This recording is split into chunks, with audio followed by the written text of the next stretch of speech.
сайн байцгаана уу? Орсын албаны улс дахь Монгол оюутны холбооны зүгээс 7 хоног болгон Орсын албаны улсад сураад төгсөөд мэргэжлэр ажиллаж байгаа Монгол одоо залуучуудтайгаа ярилцлага хийж байгаа. За тэгээд өнөөдрийн манай цуврал ярилцлага маань 2 дугаар дугаарт Гиннесний нэрэмжит урлаг хөгжмийн их сургууль академик төгсөөд 2000 Урлагийн академик 2017 онд төгсөөд одоо Дуур Бүржгийн Эрдмийн театрт гоцлолт очлоор ажиллаж байгаа Инх Наран гэдэг үзэсгэлэнтэйгч маань оролцож байна. Сайн байна уу Инх нар ихтэй? Сайн байна уу? Та бүхэндээ энэ өдрийн халуун минь өргөнжүүлье. За Инх нарыгт маань өөрийгөө яг танилцуулах уу? Гиннесэнд яг бакалавраар сурсан уу? Мэргэжил дээшлүүлж сурсан уу? Одоо яг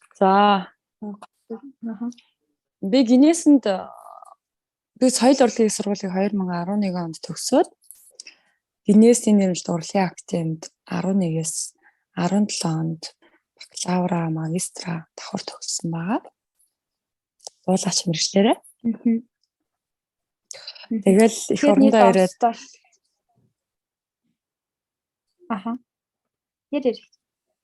Оросд 6 жил сурсан. Ер нь анх яагаад яг Орсын албаны улсад очиж сурах гэж бодсон бэ? Тэр талаараа яриа. Тухайн үед болохоор тэр чинь 10-аас 10 онд нөгөө Оросоос нөгөө хүмүүс ирж шалгалт авдаг байсан.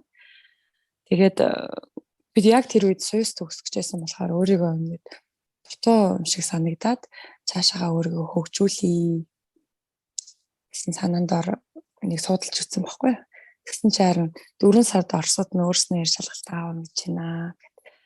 Тэгээ юмыг яаж мэдхүү гэж шалгалт өгсөн чи би тэнцсэн. Тэгээд тэнцэгтэй Москвагийн Гиннесийн нэмж урлагийн академи суралцах хэргийг аваад тэгээ суралцсандаа маш их баяртай байдаг.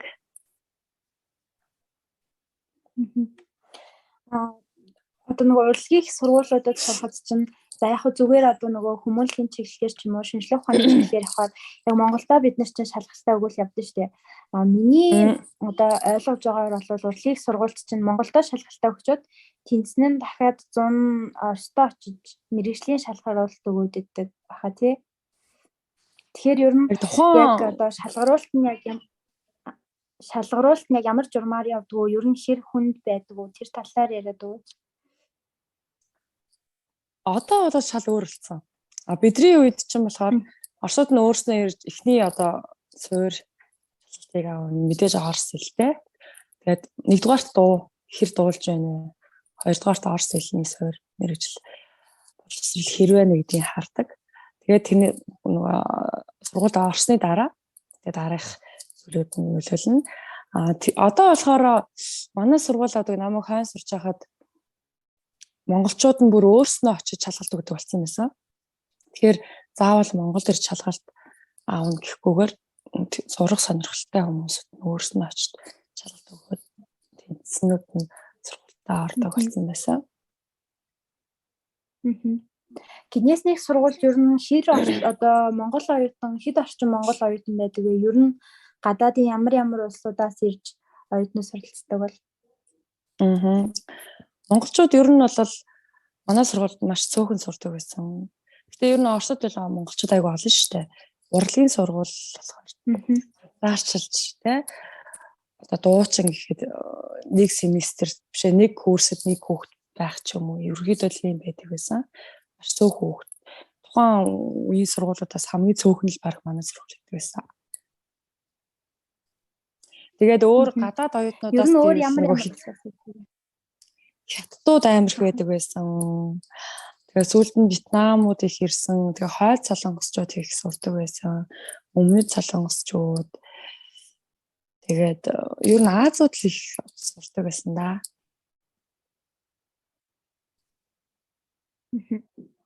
Анх та очиод яг хэлний бэлтгэлтэй сурч эхэлж өгөө эсвэл шууд нэгдүгээр курст орж эхэлсэн үү? Орос хэлийг ер нь хизээ сурч эхэлсэн бэ? Ер нь би Монголд байхдаа 10 жилдээ Орос хэлний яг төгсчл байсан л та. Гэхдээ Орос хэлэнд тийм амар дуртай байгаагүй. Тэгсэн чинь Яагаад ч орсон сурах болсон байсан нэг үтсэн чинь. Тэгэл эхний семестр би эхний юу чин жил чин ямар ч хэлний бэлтгэлгүй шууд нэгдүгээр курс сураад тэгэл орсуудын яг дунд ороод тэгээд суралцсан гэх чинь маш хэцүү шттэ. Эхний жил бол нэлээд хүнд байсан. Тэгээ нэг жил өнгөрсний дараа өөрөө ирэхгүй хүний чих онгоогоод юм ойлгоод эхэлт юм байлээ. Тэгээ манай мэрэгчлэн бас нэг ганцаарчж аяг хордог. Жишээлбэл одоо төгөлдөр хууртай. Тэгээ дуулаачаараа хичээлнэ. Тэрэн дээр заавал нэг орсоороо нэг яриад байх. Тэр болгоныг яриад авахгүй ш. Багштайгаа ойлголцож тэгэл бусд нь болохоор гэж бүр нарийн ширийн ярихгүй болохоор бас энүүгээр давуу байсан. Тэгээд багштай аягүй сайн ойлголцоо техник жилиг бол тэгэж авч байсан. Тэгээд дараа жилээс нь болохоор тэгэл тэр чин философи юу гэдгийг те бүр маш олон төрлийн хичээл лекцэд орж байгаа байхгүй. Тэгээд тэрийг наривчлалтай сурсараа тэргээд тэгэл гайгүй төгсчихсэн да. Тэгэхээр яг одоо сургуульд нь маш зөвхөн Монгол оюутнууд байхад ерөнхийдөө сурж байгаа хэвчтэй ямар хүмүүстэй найзалжсэн бэ? Орсууд нь хөвчлэн байсан уу? Эсвэл одоо өөр улсын ч юм уу хүмүүс байв уу? Тэгээд ер нь орсуудтай найзлахад ер нь хэр одоо найз нөхөр одоо нээлттэй хүмүүс байд юм бол тий? Би нэг их найзгүй байсан. Ер хичээлэл хийдэг одоо юу гэдгийг те энд сурах гэж л ирсэн. Тийм болохоор сурсан шиг суръя л гэж боддог байсан. Тэгээд монголчуудтайгаа амьдардаг. Тэгтээ ангийнхаа нэг ганц нэг эрэгтэй, нэг эмэгтэйтэй л нийлдэг байсан. Тэр хоёр маань надад орслыг ерөөхдөө бас сурахад тусалсан. Тэгээ Орсын нөгөө нэг тийм хөдөөнөөс ирсэн оюутнууд нь одоо манай Монголын одоо аймагуудаас ирсэн оюутан шиг өөр хотуудаас ирсэн оюутнууд нь ер нь бол илүү хүн чанартай, илүү одоо юу гэдгийг тийм хөөрхөн ааштай тийм байдаг. Тийм ер нь тиймэрхүү хүүхдүүдтэй найзлах нь ер нь илүү санагдсан надад л. Яг манай сургууль бас яг тийм л манайх яг нэг урлагийн юм шиг хүмүүнлэг тас руугаа тэгэл сургууль дээр найз нөхөд олж чадахгүй бол дотор байранд ингээд хоол хийгээ сууж явахдаа ч юм уу тий. Яг тэр үедээ л найз нөхөд олж авдаг л да. Манай найз бас яг одоо нэг аж одоо хөгжмийн зохиолч хүү тий сурдаг яг тэрүүгээр өрөөндөө болохоор яг ганцаар яд юм бэлээ яг сургуулийн нас сайн мэдгүй байна. Хинээсэнд яг өрөөндөө хідүүлээ яадаг вэ? Манайх өрөөндөө дөрүлээ байдаг. Тэгээ би болохоор нэг Солонгостой амьдарч үтсэн, нэг Америкт амьдарч үзсэн, нэг Япон гэд. Ер нь бол бас нөгөө хэл сурах бас нэлээд одоо түлхэц болсон зүйлүүд нэг юу бас хамт амьдарч байгаа хүмүүс аягүй чухал байдаг. Тэгээ эхний хэдэн жил болохоор эхний нэг жил монголчуудаа дараа жилээс нь ингээд жоохон солигдоод сүүлийн 2 жилийн магистртаа болоод дандаа монголчуудтайгаа сурсан. Тэгээд ер нь бол манай авшааг бол ихэвчлэн орон орны холихгүйгээр орон орны хүмүүсүүдийн ингэж хамт амьдруулсан нь илүү гэж үздэг байсан. Тэгээд тэр нь болохоор бас нэг бодлын жоохон муу гэхгүй. Яа муу гэхээр бид чинь нөгөө ах уу амьдралаасаа ер нь хилээ сурах маш их боломжтой шүү дээ. Тэгэхээр орсуудтай амьдрал илүү л ер нь их юм сайн сурна да.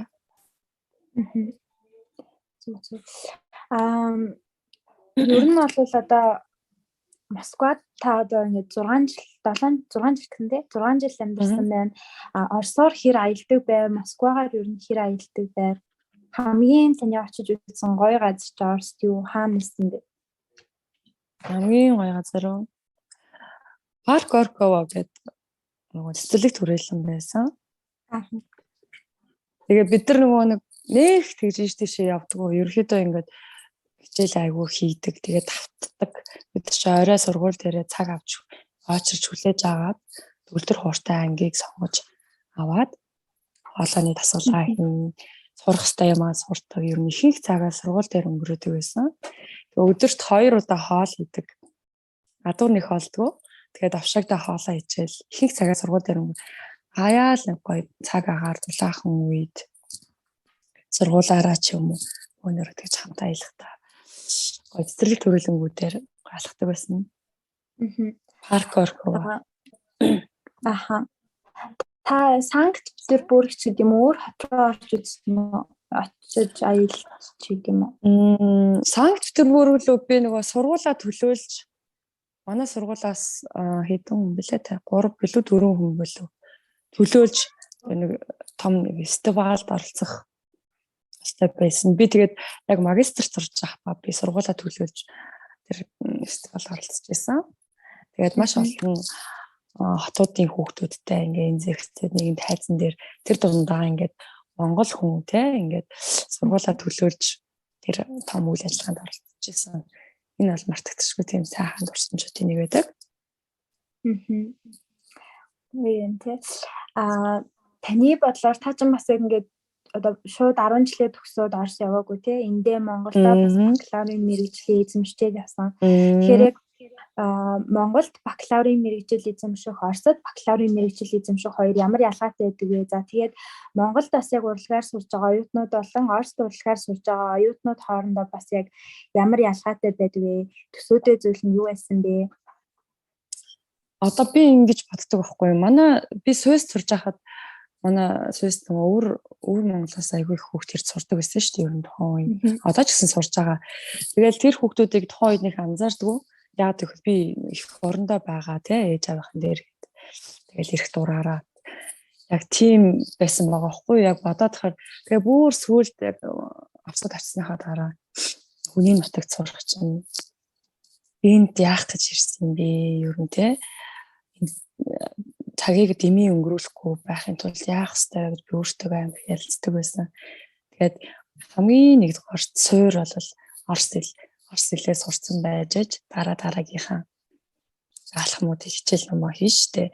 Тэгэхээр хамгийн түрүүнд Орос хэлээ сурахын тулд би хүн амтнд нэг ярих боломж олдохгүй бол ядчлаа Орос дээр кино үздэг те ингээл өөрийгөө аль болох зүгээр байхгүй. Тэгэл төгөлдөр хуураад автах ч юм уу эсвэл юу гэдгийг нэг айрыг сурах гэл бүхэл цаг хугацааг ер нь аль болох завгүй өөртөө өр бүтээлтэй өнгөрөх хичээдэг байсан. Монголд болохоор шал өөр.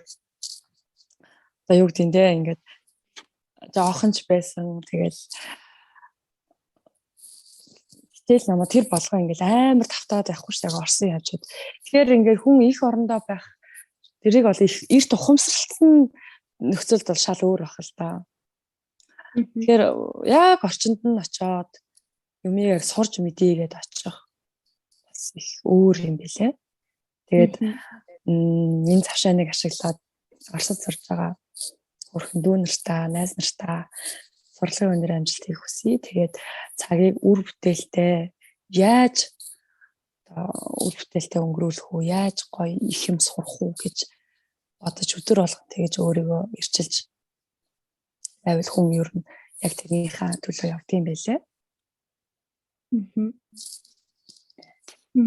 Ер нь Монгол оюутнууд одоо Монгол оюутан гэхгүй ер нь монголчуудыг нэлийн авьяаслаг дэлхийд гарах юм бол өөрсдөө л хичээвэл одоо нөгөө хаанч газар тухайн мундаг хүмүүс гэж ярьдэн штэ.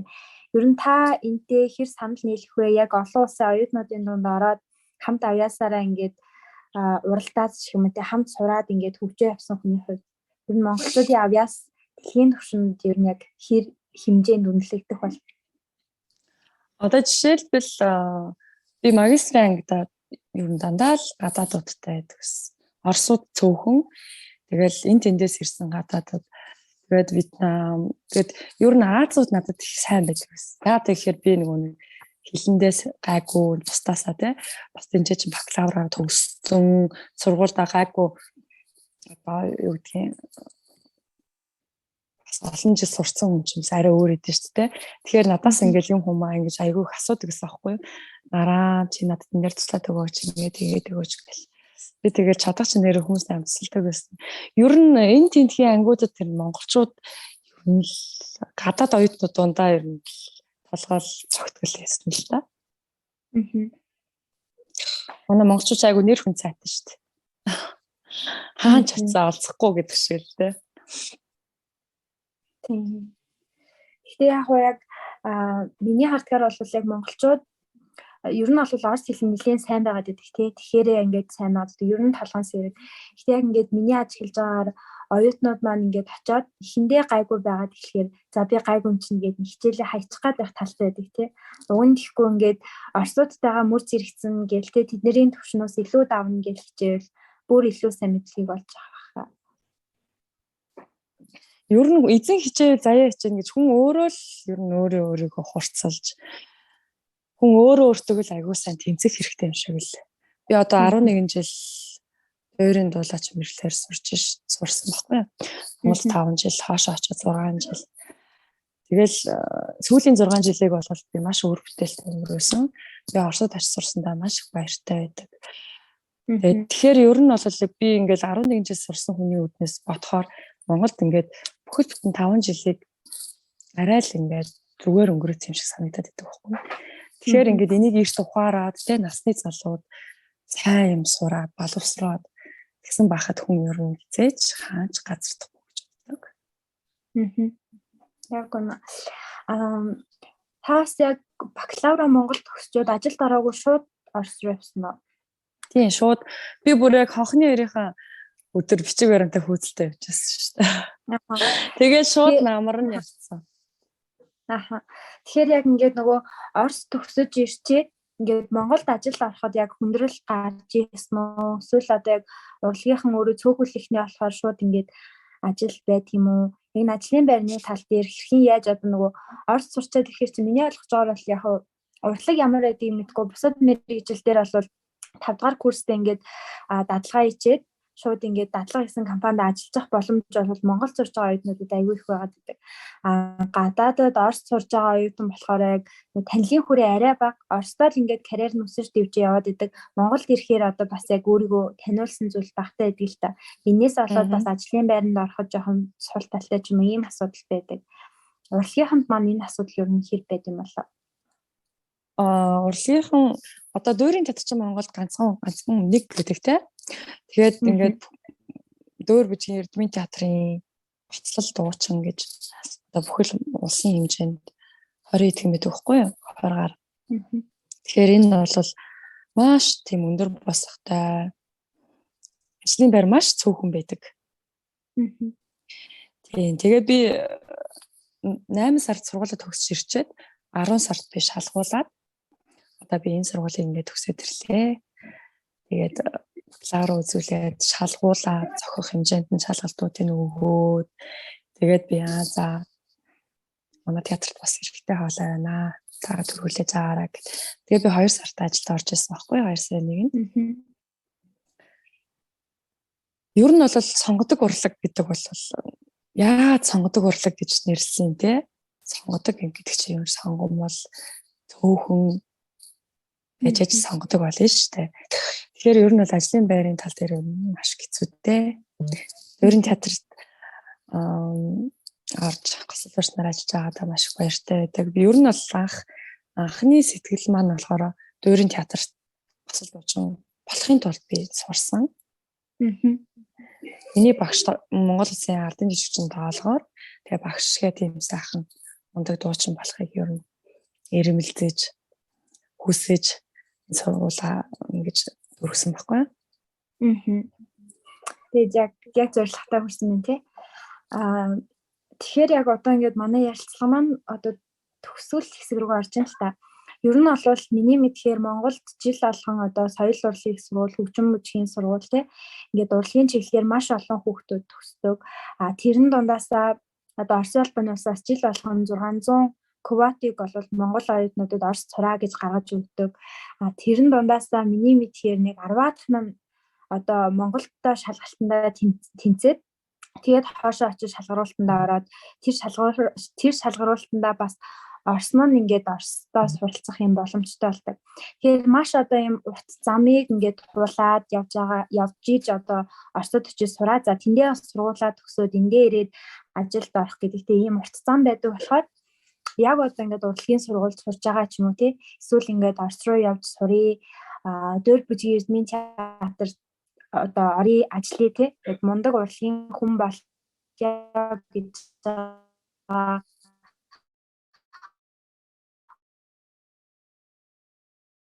улс та хэлэх вэ? Миний яриа сонсогдож байна үү? Харин сүүлийн юм жоохон гацчлаа. Яг одоо ингээд нөгөө урлагаар сурыг гэж байгаа тий сурагчид оюутнууд Оросын албаны улсад сурыг гэж байгаа юм оюутнуудад хандаж та яг юу гэж хэлэх вэ? Ямар зөвлөгөө өгөх вэ тий? Зөвлөгөө юу? Одоо түрүү хэлсэн шүү дээ. Ингээд цаг минутыг ингээд битээ зүгээр өнгөрөөгөөрэй. Мэдээж хүн эцэг эхээсээ хол их орноосоо хол те ингээд мэдээж тийм сайхан юм биш шүү дээ. Тэгэхээр тэр бүх цаг үеийг үр бүтээлтэй өнгөрөөж сонгодог урлагаар хэрэг та хичээлдэг бол аль болох одоо Оросын хамгийн сайн багштай хичээлхийг ирмэлзээрэй. Хэрэг боломжтой бол хүмүүс дээр нь тэр нөгөө нэг лаглаг хүмүүс нь цагаар өнгөөр ингэж хичээл ордог. Аюу тийм боломж байдаг байхгүй юу? Хүн урдаа байгаа зүйлийг биш, томоор харж те Оросын лидерүүдтэй нь уулзаж тэр үгийн сонсож хичээлийн одоо сонсож тэр болгоныг хийхийг ирмэлзээрэй. Тэгээд сонгодог урлагаар сурах гэж байгаа, суралцж байгаа нийт оюутнуудтай мөн Оросын албаны улсад суралцж байгаа бүх залуустаа, оюутнуудтай сургалтын өндөр амжилтыг хүсье. Тэгээд цаг гэдэг бол цаг алт штэ. Цагийг бол алт. Тэгэхээр ингээ хүнд тэр цаг хугацаа гэж хизээж алдахгүй. Тийм болохоор цагийг маш гоё баримталдаг, цагийг үр бүтээлтэй өнгөрөөдөг байгаасай л гэж байгаарай л гэж захия да. За баярлалаа. Ингээд өөрийнхөө үнэтэй цагаас тий хүнслээд ингээд Оросын албаны улсад сурдаг оюутан залуучуудаа сонгодог урлагаар хичээлдэг сурагчид оюутнуудаа ингээд зориулаад манай ярилцлаганд орохыг зөвшөөрөөд цаг гаргаад ярилцлаганд орсон их наригчдыг маш их баярлалаа. Тэгээд таны одоо ингээд ажил цаашдын хөдөлмөрт амжилт хүсье. Урлагийн энжин лам бурхан үргэлж ивэж явах болтугай. Тэгээд одоо байгаа шигээ үргэлж юм үзэсгэлэнтэй байгаарэ гэж хүсье. Баярлалаа. Би нэг үг хэлчихэ нэрэ. Одоо Оросын албаны улс одоо ер нь Орос ч тий агуу гүрэн сонгодог урлаг нь маш гоё хөгжсөн газар. Тийм гоё газар та нар сурж байгаа юм чинь. Ядаж Бошоо театрт нэг ороод нэг дөөр ч юм эсвэл балет ч юм уу. Бошоо театр гэж юм ямар театр вэ гэж ядаж нэг ороод үзье бодоорой. Хэрэг боломжтой бол оюутнуудад бол хямдхан студентскийгаа үзүүлээд хямдхан орчих боломж аюул байдیں۔ Тэгээд ер нь бол Монголын ирээдүйд басан юм сайхан залуучууд маань бас маш гоё боловсролыг эзэмшээд ирээрээ тэр дундаа гоё сонгодог. Тэгээ өөртөө хөвшүүлээд ирэх юм бол одоо Монголдоо ирээд гоё сонгодгоо үздэг, сонсдог. Тийм гоё зүйлүүдийг та нар минь өөрсөндөө бий болгоод ирээрэй гэж бас дахин хэлмээр байна. Би өөрөө яагаад гэхээр би өөрөө дөрийн төчөн болохоор ирээдүйнхээ сонсогч нарыг гоё тэнцээ бэлтгэдээд ирээсэй гэж хүсэж байна. Баярлалаа. Их наригчээ. За тэгээд дараагийн ярилцлагаараа дахин уулзцгаая. Тэгээд баяртай баярлалаа. За баяртай. Баяртай.